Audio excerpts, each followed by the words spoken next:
Assalamualaikum warahmatullahi wabarakatuh. Perkenalkan, nama saya Permata Wulanisa dari Universitas Paramadina, jurusan Ilmu Komunikasi, dengan NIM 121106013. Di sini saya akan mempresentasikan hasil kerja saya untuk memenuhi tugas ujian tengah semester pada mata kuliah Komunikasi Persuasi. Kebiasaan merokok masih menjadi masalah kesehatan masyarakat yang sangat serius di berbagai negara, termasuk Indonesia. Data menunjukkan bahwa angka prevalensi perokok aktif, terutama di lingkungan perkotaan, masih tinggi. Meskipun berbagai upaya sosialisasi dan kampanye anti rokok telah dilakukan. Rokok diketahui sebagai penyebab utama berbagai penyakit kronis seperti kanker paru-paru, penyakit jantung, stroke, serta berbagai gangguan pernafasan lainnya. Oleh karena itu, lembaga-lembaga kesehatan berusaha keras untuk mengedukasi masyarakat mengenai bahaya merokok melalui kampanye-kampanye kesehatan yang masih aktif dan beragam. Salah satu pendekatan yang banyak digunakan dalam kampanye ini adalah penggunaan pesan-pesan yang bersifat menakutkan atau fear apparel, seperti slogan "rokok membunuhmu" yang disertai dengan gambar menyeramkan pada kemasan rokok. Meskipun pendekatan tersebut sekilas tampak logis, yaitu membuat perokok merasa takut dan akhirnya berhenti merokok. Kenyataannya di lapangan menunjukkan bahwa kampanye semacam ini seringkali tidak membuahkan hasil dan yang signifikan, terutama pada kelompok perokok berat.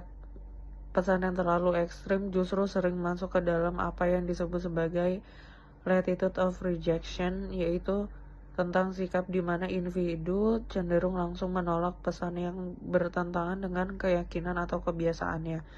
Perokok berat seringkali merasa diserang atau dipermalukan oleh pesan tersebut, yang pada akhirnya malah memperkuat pertahanan psikologis mereka untuk mempertahankan perilaku merokok. Sebagai hasilnya, banyak kampanye berbasis ancaman yang tidak hanya gagal mengubah perilaku, tetapi juga meningkatkan resistensi terhadap perubahan.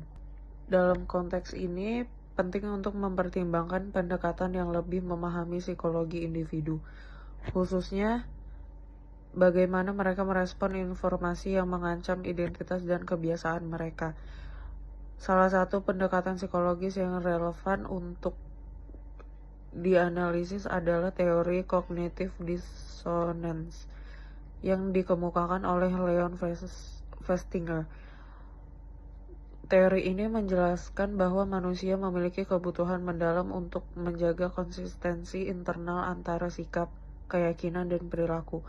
Ketika mereka dihadapkan pada informasi yang bertentangan dengan perilaku atau keyakinan mereka mengalami ketidaknyamanan psikologis yang disebut disonansi, yang kemudian mendorong mereka untuk mengurangi ketidaknyamanannya itu melalui berbagai mekanisme, termasuk menolak atau merasionalisasi informasi baru.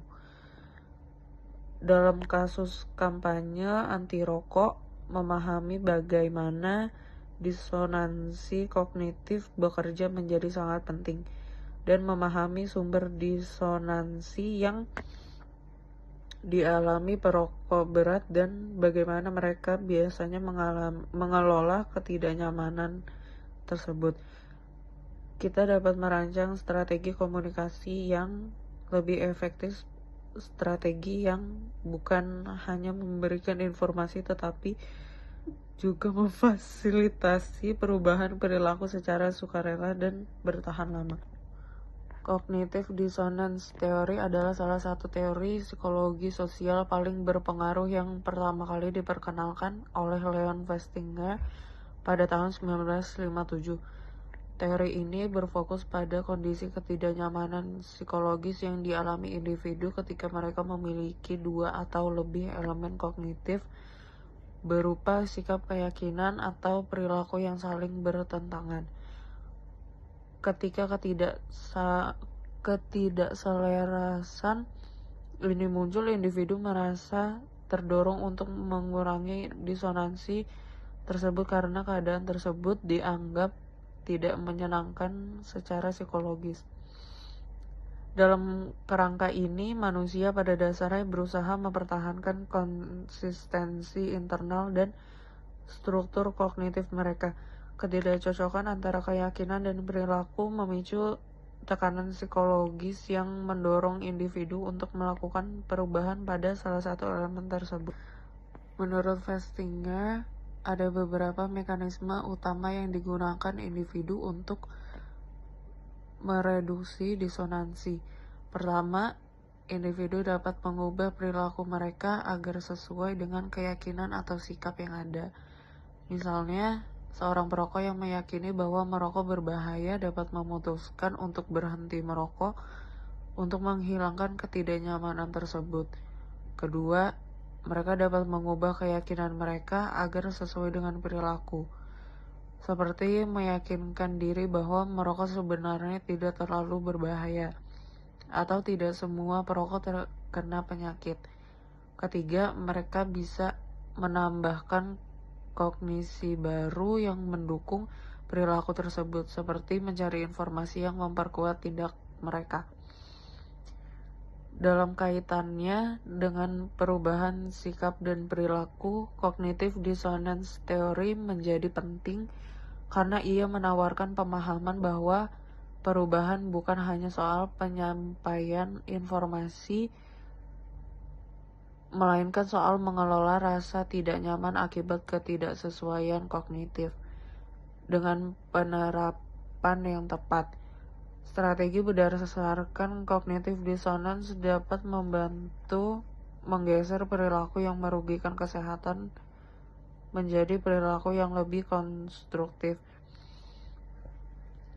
sambil tetap menjaga rasa harga diri dan identitas positif individu yang bersangkutan.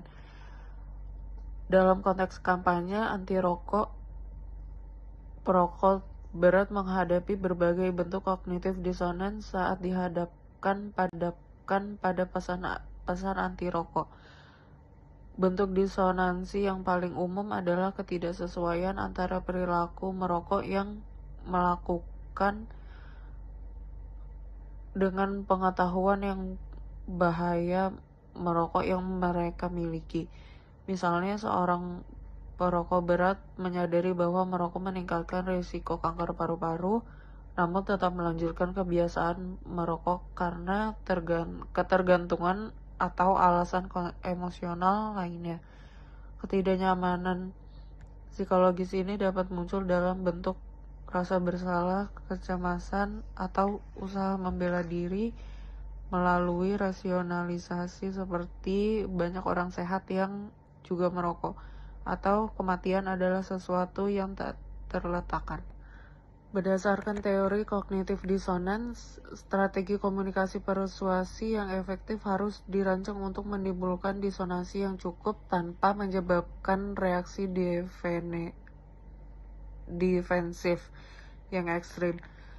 Salah satu pendekatan yang dapat digunakan adalah strategi internal persuasion, yakin memperkenalkan perubahan sikap secara bertahap melalui pesan-pesan yang moderat dan dapat diterima. Pertama, kampanye dapat difokuskan pada nilai-nilai positif yang ingin dicapai perokok, seperti menjadi lebih bugar, lebih hemat biaya, atau lebih peduli terhadap keluarga mereka. Alih-alih menekankan kematian, pesan dapat diarahkan untuk mengajak perokok membayangkan manfaat konkret dari berhenti merokok. Kedua, kampanye dapat memberikan opsi perubahan perilaku yang realistis dan bertahap, misalnya dengan menawarkan program pengurangan jumlah rokok sebelum sepenuhnya berhenti. Hal ini membantu mengurangi resistensi karena perubahan tidak terasa terlalu mengancam identitas atau kebiasaan mereka. Ketiga, teknik self-affirmation dapat digunakan untuk menjaga konsep dari positif perokok, seperti dengan memperkuat identitas mereka sebagai individu yang mampu mengambil keputusan bijak untuk kesehatan diri dan keluarga mereka. Dengan demikian, disonansi dikurangi tanpa menimbulkan ancaman terhadap harga diri mereka. Kampanye anti rokok yang efektif memerlukan pemahaman mendalam mengenai mekanisme psikologis seperti cognitive dissonance. Pendekatan yang terlalu agresif dan menggunakan pesan ancaman keras seringkali justru memperburuk resistensi terhadap perubahan perilaku. Melalui penerapan prinsip-prinsip cognitive dissonance, kampanye dapat dirancang untuk menimbulkan disonansi yang cukup memotivasi perubahan